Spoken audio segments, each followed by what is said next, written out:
தமிழொலி நேயர்களுக்கு வணக்கம். இன்றைய மதிய நேர பிரதான செய்திகள். முதலில் தலைப்புச் செய்திகள். நாட்டை முன்னேற்றுவதற்கு எவ்வித தடைகளும் கிடையாது. நாட்டை உலுக்கிய கோர விபத்து, 23 பேர் பலி. குழந்தையை காப்பாற்ற போராடிய தாய் உயிரிழப்பு. தையிட்டி சட்டவிரோத விகாரைக்கு எதிராக வெடித்த போராட்டம், அச்சுறுத்தும் காவல்துறை. 23 பேரை பலியெடுத்த கோர விபத்து, மூத்த காவல் கண்காணிப்பாளர் விசேட விசாரணை. இலங்கைக்கான வாகன இறக்குமதி குறித்து வெளியான தகவல்.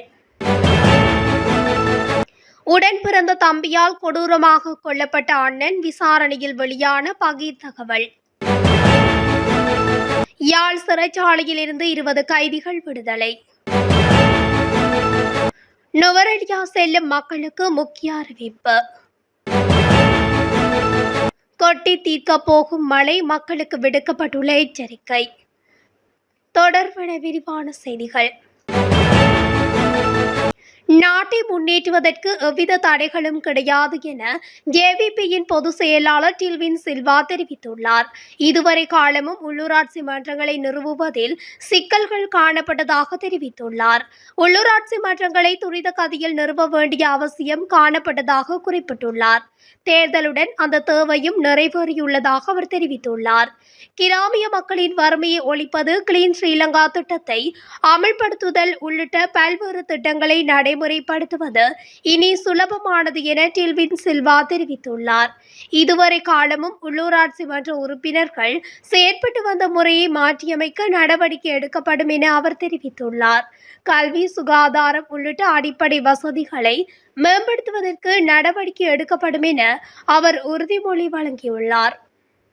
ரம்பொடை கெரண்டியல்ல பகுதியில் நேற்று அதிகாலை இடம்பெற்ற கோர விபத்தில் 23 பேர் உயிரிழந்தனர். கதிர்காமத்தில் இருந்து நுவரெலியா வழியாக குருநாகல் நோக்கி பயணித்த இலங்கை போக்குவரத்து சபைக்கு சொந்தமான பேருந்து ஒன்றே இவ்வாறு விபத்துக்குள்ளானது. குழந்தையை காப்பாற்றிய தாயின் பாச போராட்டம் சமூக ஊடகங்களில் பரவி மக்களின் மனதை கலங்க வைத்திருந்தது. இந்நிலையில் விபத்தில் தனது குழந்தையை பாதுகாத்து அன்பின் வலிமையை உலக குடத்திய தாய் வைத்தியசாலையில் சிகிச்சை பலனின்றி இன்று உயிரிழந்துள்ளார். அத்துடன் கொத்மலை கெரடியல பகுதியில் இலங்கை போக்குவரத்து சபைக்கு சொந்தமான பேருந்து 100 அடி பள்ளத்தில் வீழ்ந்து விபத்துக்குள்ளானதில் இன்னும் காயமடைந்த 44 பேரும் தொடர்ந்தும் சிகிச்சை பெற்று வருவதாகவும் தெரிவிக்கப்பட்டுள்ளது. இதில் 23 பேர் உயிரிழந்ததும் குறிப்பிடத்தக்கது. கொத்மலை பிரதேச வைத்தியசாலை, நுவரெலியா மாவட்ட பொது வைத்தியசாலை, பேராதனை, கம்பளை மற்றும் நாவலப்பட்டி ஆகிய வைத்தியசாலைகளில் சிகிச்சை பெறுபவர்களின் நிலை கவலைக்கிடமாக உள்ளதாகவும் வைத்தியசாலை தகவல்கள் தெரிவிக்கின்றன. யாழில் சட்டவிரோத மக்களது காணிகளை சுவீகரித்து கட்டப்பட்டுள்ள திசவிகாரை கட்டுமானத்திற்கு எதிரான போராட்டம் தற்போது ஆரம்பமாகியுள்ளது. குறித்த விகாரை அமைக்கப்பட்டு திறந்து வைக்கப்பட்டதிலிருந்து தொடர்ந்து வரும் ஒவ்வொரு பௌர்ணமி தினத்திலும் குறித்த விகாரியை அகற்றுமாறு கோரி தமிழ் தேசிய மக்கள் முன்னணியினர், காணி உரிமையாளர்கள் மற்றும் பொதுமக்கள் ஆகியோர் இணைந்து போராட்டத்தினை முன்னெடுத்து வருகின்றனர். அந்த வகையில் இன்றைய தினமும் இந்த போராட்டமானது நடைபெற்று வருகின்றது. போராட்டம் நடைபெறும் இடத்தில் ஏராளமான காவல்துறையினர் குவிக்கப்பட்டுள்ளதுடன் வழமை போல் காவல்துறையினர் போராட்டக்காரர்களுக்கு இடையூறு விளைவித்த வண்ணம் உள்ளதை அவதானிக்க முடிகின்றது. நேற்று காலை கொத்மலை கெரடியல்ல பகுதியில் நடந்த பேருந்து விபத்து ஓட்டுநரின் அலட்சியத்தால் ஏற்பட்டதா அல்லது பேருந்தில் ஏற்பட்ட இயந்திர கோளாறா என்பது குறித்து விசாரணைகள் நடைபெற்று வருவதாக மூத்த காவல் கண்காணிப்பாளர் புத்திக மனதுங்க தெரிவித்துள்ளார். இந்த விபத்து குறித்து கொத்மலை காவல்துறையினர் விசாரணை நடத்தியுள்ளதாக அவர் அறிக்கை ஒன்றில் தெரிவித்துள்ளார். இதுவரை 16 ஆண்கள் மற்றும் 7 பெண்கள் உட்பட 23 பேர் உயிரிழந்துள்ளதாகவும் 44க்கும் மேற்பட்டோர் காயமடைந்து சிகிச்சைக்காக மருத்துவமனைக்கு கொண்டு செல்லப்பட்டுள்ளதாகவும் அவர் மேலும் தெரிவித்துள்ளார். இலங்கைக்கான வாகன இறக்குமதி நடவடிக்கைகளை படிப்படியாக அதிகரித்து வருவதாக இலங்கை மோட்டார் வாகன வர்த்தகர்கள் சங்கம் தெரிவித்துள்ளது.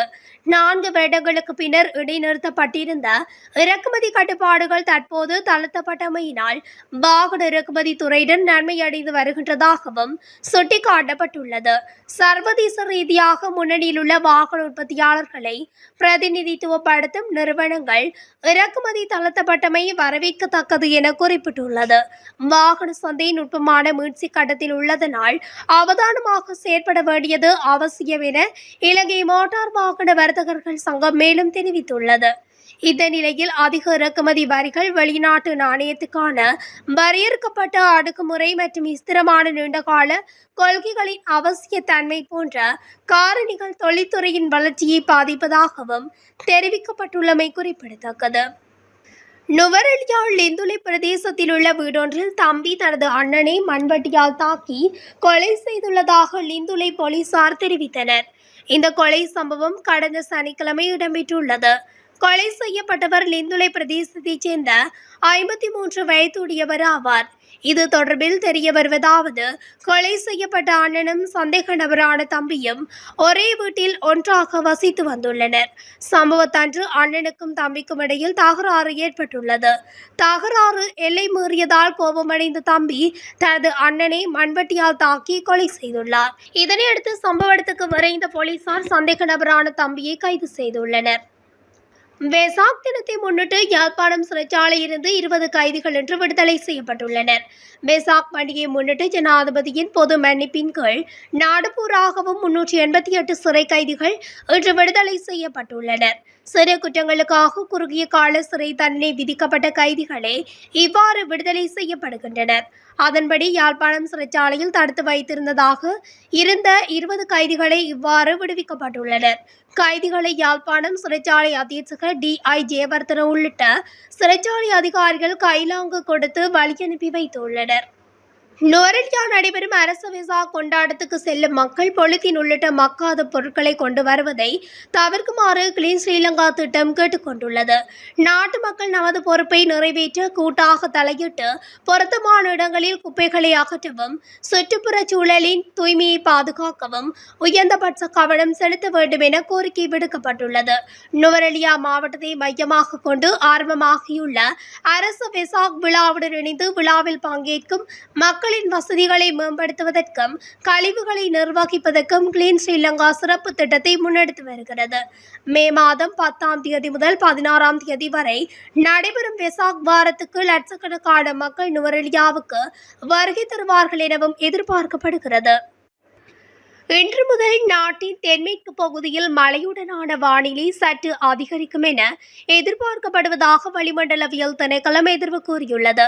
வளிமண்டலவியல் திணைக்களம் இன்று வெளியிட்டுள்ள அறிக்கையில் இதனை தெரிவித்துள்ளது. மேல் சப்ரகமுவ மற்றும் வடமேல் மாகாணங்களிலும் காலி மற்றும் மாத்தறை மாவட்டங்களிலும் பல தடவைகள் மழை பெய்யும் எனவும் வளிமண்டலவியல் திணைக்களம் குறிப்பிட்டுள்ளது. மத்திய, உவா மற்றும் கிழக்கு மாகாணங்களில் பிற்பகல் 1 மணிக்கு பின்னர் மழை அல்லது இடியுடன் கூடிய மழை பெய்யக்கூடும். வடக்கு, வடமத்திய, வடமேல் மற்றும் தென் மாகாணங்களில் மணிக்கு 30 தொடக்கம் 40 கிலோமீட்டர் வேகத்தில் பலத்த காற்று வீசக்கூடும்.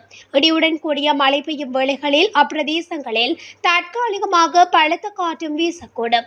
மின்னல் தாக்கங்களினால் ஏற்படக்கூடிய பாதிப்புகளை குறைத்துக் கொள்ள பொதுமக்கள் தேவையான முன்னெச்சரிக்கை நடவடிக்கைகளை எடுத்துக் கொள்ளுமாறு வளிமண்டலவியல் திணைக்களம் கேட்டுக் கொண்டுள்ளது. இத்துடன் தமிழொலியின் இன்றைய மதிய நேர பிரதான செய்திகள் நிறைவடைகின்றன. தொடர்ச்சியாக செய்திகளை அறிந்து கொள்ள தமிழொலி ஊடகத்துடன் இணைந்திருங்கள். நன்றி, வணக்கம்.